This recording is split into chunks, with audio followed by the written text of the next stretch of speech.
Ordinarily, the Life and Liberty Group does not pay its guests. We expect you to come on your own nickel and without any kind of gratuity at all. But today, Senator Bill Napoli has spent so much time and took so much trouble to get here. We just thought we'd pitch in and give you a little something special, a little memento of the philosophy that so many people in and out of South Dakota really believe in. I'm just wondering if you're going to wear this shirt maybe on the next segment.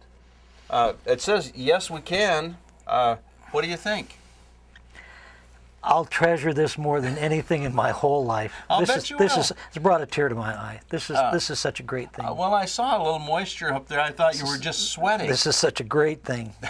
You people are so kind here. We try to be. And I came such a long ways to get here. Yes, you did. Out of my busy schedule on top of everything else. Change we can believe on. How's that working out for us, Bill?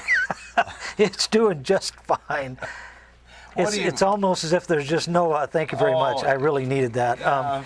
It's almost as if everything is just so far out of control that you'll have to forgive me for a moment. I'm just overcome with joy and happiness.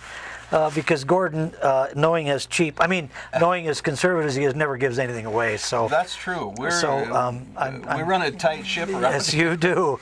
And I'm surprised that he's probably going to charge me sales tax on it as I leave. But we're good to go. Well, I am going to send you a W-2 or 1099. Thank you, Senator. What is your comment about the Obama administration in the few years that he's been in office? His campaign slogan was "Change you can believe on," or believe in. Liberal Democrats and liberal Republicans have tried for decades to put a person in office and do what they've done the last 5 years, 6 years, and they've done it. They put in Obama, they put in a lot of liberal Republicans, their liberal agenda, they're getting it through whether they go through Congress or not. And we are getting to see, and we are getting the results of an absolute liberal, out of control Democrat administration. And so people look at it, look what they're doing, look what's happening. And hopefully in the next election, you're going to change that. You're all going to change that. We're going to change that. And put some integrity and some morals and some honesty back in the White House, back in Congress. I don't hold much hope for it, but it'll be a start. Somebody reminded me the other day, Bill, about liberals being in political control of Detroit City for decades. Yes. And now we see vacant blocks upon blocks of housing. No one even wants to live there, and the city is bankrupt. It's like you're familiar with Kanata Basin, where the prairie dogs have totally ruined it. It looks like a moonscape. That's almost what's happened to Detroit with liberals in charge.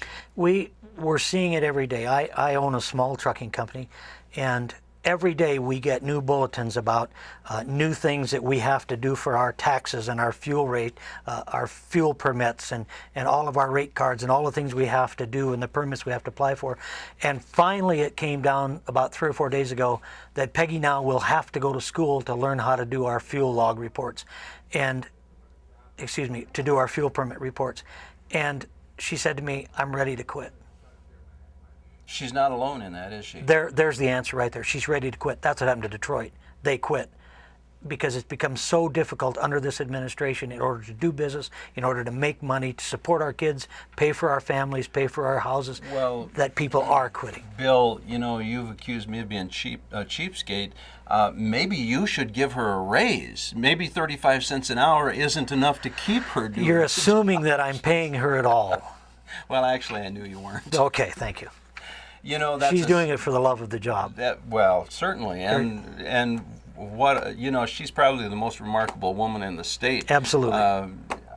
Given her history of support for you, she deserves years ago in Pierre, somebody put her picture up on the bulletin board at the Senate chamber.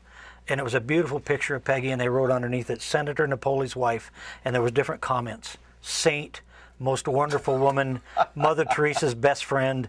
I mean, there was just all kinds of comments under there that, yeah. Well, this is our gift to you.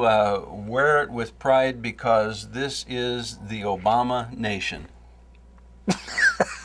Thank you very much. I Thanks appreciate for it. watching today.